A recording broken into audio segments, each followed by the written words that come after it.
4. Bapak berharap semuanya sehat ya dalam perlindungan Tuhan kita Yesus Kristus. Saat ini kita akan melanjutkan pelajaran kita bab 2. Kalau sebelumnya di bab 1 kita sudah belajar tentang peristiwa menyenangkan dan tidak menyenangkan. Pada saat ini kita akan belajar bab 2, makna kehadiran Allah. Ya, makna kehadiran Allah dalam hidup manusia. Baik, sebelum kita lanjutkan, kita akan memuji Tuhan dengan pujian berikut ini.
Baik, pujian yang sangat indah bahwa kita sebagai anak-anak Tuhan yang ada di Indonesia untuk berdoa supaya Indonesia bebas dari narkoba dan segala kejahatan maupun corona. Ya, kita akan melanjutkan pelajaran kita. Mari kita berdoa sebelumnya. Lipat tangan, tutup mata. Bapa di surga, kami syukur buat hari ini, waktu yang Tuhan berikan untuk kami dapat belajar bersama-sama. Di dalam nama Yesus kami berdoa. Amin. Mari kita buka Alkitab kita, Keluaran 14 ya. Keluaran 14. Silakan di-pause videonya, silakan baca Keluaran 14. Baik, setelah dibaca, kita akan belajar tentang ketika kamu merayakan ulang tahun, kira-kira siapa yang kamu harapkan hadir? Tentu adalah orang-orang yang kita sayangi, terutama papa mama kita ya. Siapa yang pernah di sini merayakan ulang tahun? Boleh angkat tangan. Ya. Ya, mungkin merayakannya di mall atau di tempat wisata atau mungkin merayakan di rumah. Ya, diundang tetangga, saudara-saudara terdekat, bahkan teman-teman sekolah ya, atau teman-teman gereja. Bahkan ada yang merayakan hanya keluarga inti yang ada di rumah. Atau cuma hanya dirayakan oleh papa dan mamamu dan kamu sendiri. Tidak masalah ya. Atau tidak dapat merayakan itu tidak masalah juga. Yang penting kita mengucap syukur kepada Tuhan. Ya. Ketika orang yang kamu harapkan itu tidak datang, kira-kira bagaimana perasaanmu? Apakah kamu senang? atau bahagia ketika orang yang kamu harapkan, contohnya ada saudaramu atau sepupu, kamu sayang sama dia, tapi ketika kamu undang dia tidak datang, bagaimana perasaanmu? Apakah kamu senang? Perhatikan gambar berikut ini. Ini adalah perasaan seorang anak yang merayakan ulang tahun sedang senang. Ya, dia gembira karena dia merayakan ulang tahun. Perhatikan gambar ini. Ini adalah gambar anak yang sedang bersedih. Ya, perasaannya sedih. Tadi kita belajar bagaimana perasaan yang senang dan perasaan yang sedih. Ya. Mungkin di sini ketika ulang tahun, orang tuanya yang diharapkan mungkin ada pergi bekerja jauh tapi datang, dia pasti merasa senang. Mungkin ini gambar bisa saja ya. Gambar ini dia mengharapkan seseorang yang ditunggu tapi tidak datang, ya dia bersedih. Ya. Oke. Jangan lupa video ini di like, subscribe, dan di-share kepada teman-temannya supaya teman-teman yang lain juga dapat pembelajaran video-video berikutnya atau video-video sebelumnya, mereka dapat pelajaran. Bisa saja begini, saya sudah punya teman guru agama, atau saya udah punya teman guru agama, nggak apa-apa. Ini sebagai tambahan buat mereka untuk belajar bersama-sama ya. Jangan lupa loncengnya ditekan atau dibunyikan ya. Baik, makna kehadiran Allah dalam hidup manusia.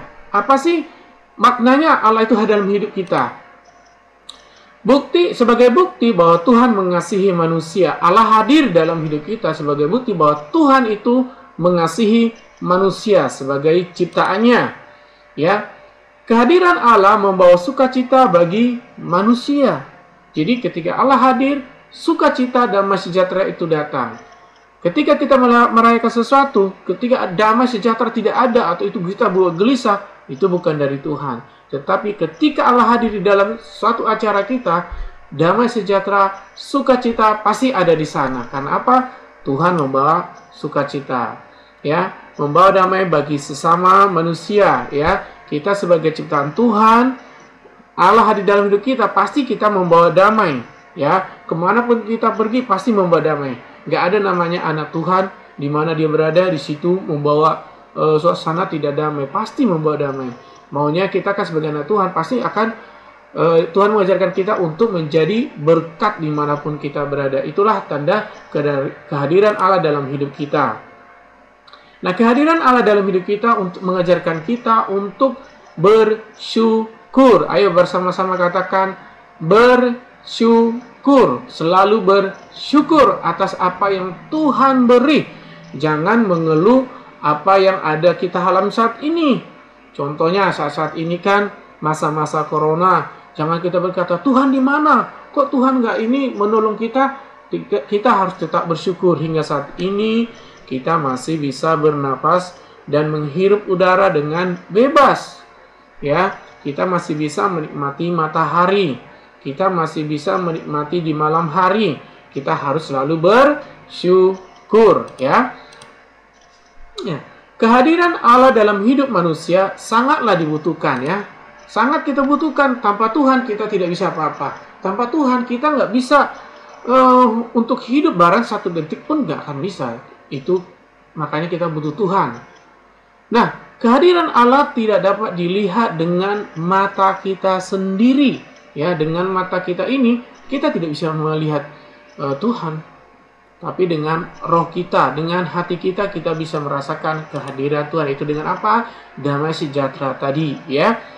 Kehadiran Allah dapat dirasakan baik dalam suka maupun duka. Ya, ketika kita dalam suka atau kita bersenang-senang, kita harus ingat Tuhan, bahwa Tuhan ada di situ. Maupun ketika kita dalam keadaan berduka, mungkin ada orang yang kita kasihi, dipanggil Tuhan, ya. Di situ pun Tuhan hadir, ya. Tuhan memberikan penghiburan bagi kita bahwa masih ada harapan untuk ke depan, ya. Atau ketika kita dalam keadaan mungkin tubuh kita kurang sehat, masih ada harapan bahwa Yesus adalah dokter segala dokter, ya. Jangan mengatakan di mana Tuhan? Tidak ada di Tuhan itu, kok nggak ada rasanya kok nggak ada dalam hidup saya. Tidak seperti itu, ya. Tuhan tetap hadir, ya. Perhatikan gambar ini nih. Ini anak-anak sedang bersukacita karena apa? Dari dalam hidup mereka ada damai sejahtera. Ya, di sini ada juga anak bersedih, ya. Ini dalam contoh bersuka, contoh di dalam duka. Tetap Yesus ada di dalam hidup mereka, ya. Baik dalam suka maupun dalam duka, ya. Tuhan hadir. Tidak ada yang merasa, oh Tuhan itu cuma hadir di dalam ketika kita senang-senang, tidak. Atau Tuhan hadir itu ketika ada di dalam duka, tidak juga, ya. Jadi Tuhan itu hadir di dalam suka maupun duka, ya. Kehadiran Allah saat peristiwa menyenangkan, ya. Peristiwa menyenangkan sangat mudah kita menyebutnya. Contohnya, ketika kita berulang tahun, Tuhan hadir di sana. Sangat gampang untuk menyebut peristiwa yang menyenangkan itu, ya. Ketika kita naik kelas bagi rapot, kita naik kelas, di guru berkata, kamu naik kelas, itu senang kah? Senang kan? Ya, pastilah kita senang. Atau di pernikahan anggota keluarga, ini ulang tahun, ini ada koma, pernikahan anggota keluarga, pasti kita senang. Ada peristiwa menyenangkan di sana, ya. Peristiwa menyenangkan juga pernah dialami oleh bangsa Israel ketika mereka keluar dari perbudakan di Mesir. Mereka sudah sangat lama diperbudak, udah pasti udah tahu lah apa namanya perbudakan. Mereka, hak hidup mereka di tangan oleh orang Mesir, di tangan oleh Raja Mesir, ya. Tetapi ketika Tuhan bawa mereka keluar dari Mesir, mereka merasa merdeka, ya. Mereka sangat menyenangkan hati mereka bahwa mereka sudah tidak diperbudak lagi oleh bangsa Mesir, ya. Perhatikan gambar ini. Ketika mereka sampai di tanah Kanaan, tanah yang sudah dijanjikan oleh Tuhan, mereka melihat bahwa di sana, di tanah Kanaan itu berlimpah susu dan madu, tanahnya subur. Ya, mereka bekerja bukan untuk orang Mesir lagi, tetapi untuk mereka sendiri. Ya, mereka bersuka cita, menari-nari memuji Tuhan. Karena apa? Karena mereka merasakan kebebasan untuk hidup mereka, tidak diperbudak lagi. Ya, ini ketika bangsa Israel sampai bukan sampai, ya, sampai di tanah Kanaan. Bisa kita lihat di dalam Keluaran 15 ayat 1 sampai 21, mereka memuji, menari, karena apa? Mereka senang, sangat bahagia. Mereka tiba di tanah Kanaan, tidak diperbudak lagi di Mesir, ya. Kalau di pelajaran kelas 3 juga sudah dipelajari bagaimana apa sih itu perbudakan, ya, sudah dijelaskan itu, ya. Demikianlah pembelajaran pada hari ini. Tetap semangat walaupun belajarnya jarak jauh. Tetap jangan lupa berdoa, jaga kesehatan. Tuhan Yesus memberkati. Salam.